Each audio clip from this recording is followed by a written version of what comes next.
2008च्या मालेगाव बॉम्बस्फोटचा निकाल आता अखेर जाहीर झालेला आहे। सर्व आरोपींची निर्दोष मुक्तता करण्यात आली आहे। मालेगावमध्ये 2008 साली झालेल्या स्फोटाच्या खटल्याचा हा निकाल आता तब्बल 17 वर्षांनी लागलाय। यात साध्वी प्रज्ञा सिंग, कर्नल पुरोहितांसह सर्व आरोपींची आता निर्दोष अशी मुक्तता करण्यात आली आहे।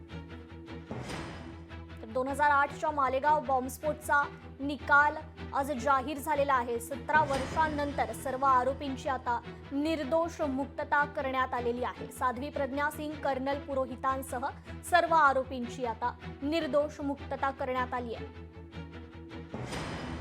न्यायालयानं त्यावेळच्या क्रूर काँग्रेसच्या सरकारला त्याच्या कानफटात ही सनसनीत लगावली। सत्य पीडित होऊ शकतं पण पराजित होत नाही। अंततः सत्याचा विजय झाला आणि क्रूर काँग्रेस सरकारचा काळ हिंदू विरोधी कसा होता ते आज पुन्हा एकदा सिद्ध झालं। अनेक आर्मी अधिकाऱ्यांनी सुद्धा एटीएसने कशा पद्धतीने प्रेशर केलं होतं आणि खोटा जबाब द्यायला, खोटा साक्षी द्यायला लावलं होतं हे सुद्धा जाहीरपणे त्या लोकांनी सांगितलं होतं। आणि आज खऱ्या अर्थाने आज साध्वी प्रज्ञा सिंग असेल आणि कर्नल पुरोहित असेल यांना न्याय मिळत आहे। काँग्रेसच्या विकृत राजकारणाला दिलेली सणसणीत चपराक आहे। यापूर्वी एनआयनी या आरोपींना सोडलंच होतं, पण आज जो कोर्टाचा निकाल आला त्या कोर्टाच्या निकालाने भविष्यात हिंदू समाजाला तरी किमान बदनाम करण्याचं काँग्रेसने थांबवावं। आज सर्वोच्च न्यायालयानं प्रज्ञा आणखीन ठाकूर आणि त्यांच्या सोबतच्यांना सगळ्यांना मालेगाव बॉम्बस्फोटाच्या गुन्ह्यातून सुटका केलेली आहे। सर्वोच्च न्यायालयाने निर्णय दिला आहे, त्यावर भाष्य करणं योग्य होणार नाही। मग प्रश्न असा आहे, मग गुन्हेगार कोण? घटना तर घडल्या हे सत्य आहे ना।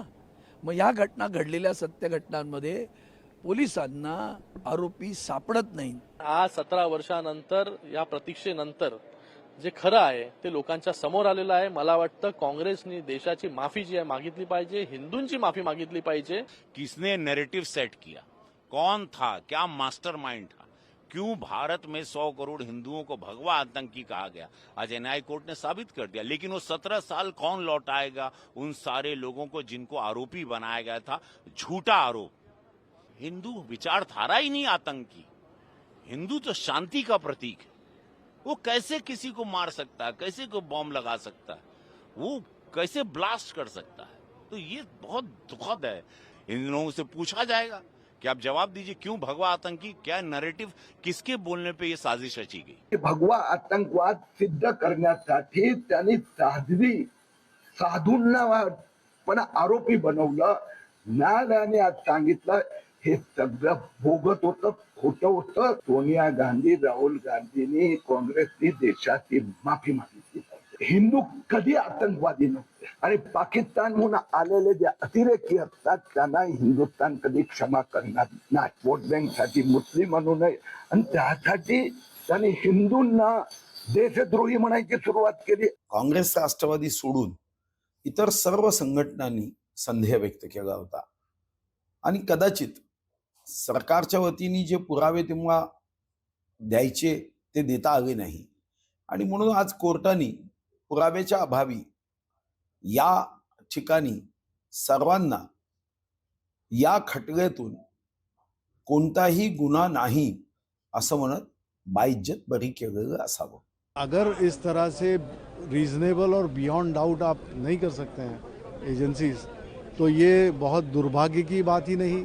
लेकिन सिक्योरिटी और इन सब मामलों में भी जिस तरह से सुरक्षा के एक लोगों का एक अपना खुद का एक अंदाज़ रहता है कि मैं भारत का नागरिक, अपने इलाके में मैं सुरक्षित हूँ, सुरक्षा व्यवस्था यहाँ पे ठीक है।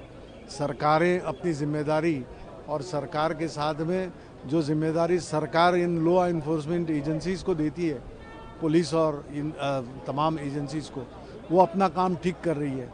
अगर इस तरह से हुआ तो फिर जो निरपराध मारे गए, जो वहाँ पे निर्दोष मारे गए, वो क्या सोचेंगे, उनके परिवार वाले भी क्या सोचेंगे और क्या किस तरह का कानून चल रहा है। हिंदू कधीच आतंकवादी होऊ शकत नाही।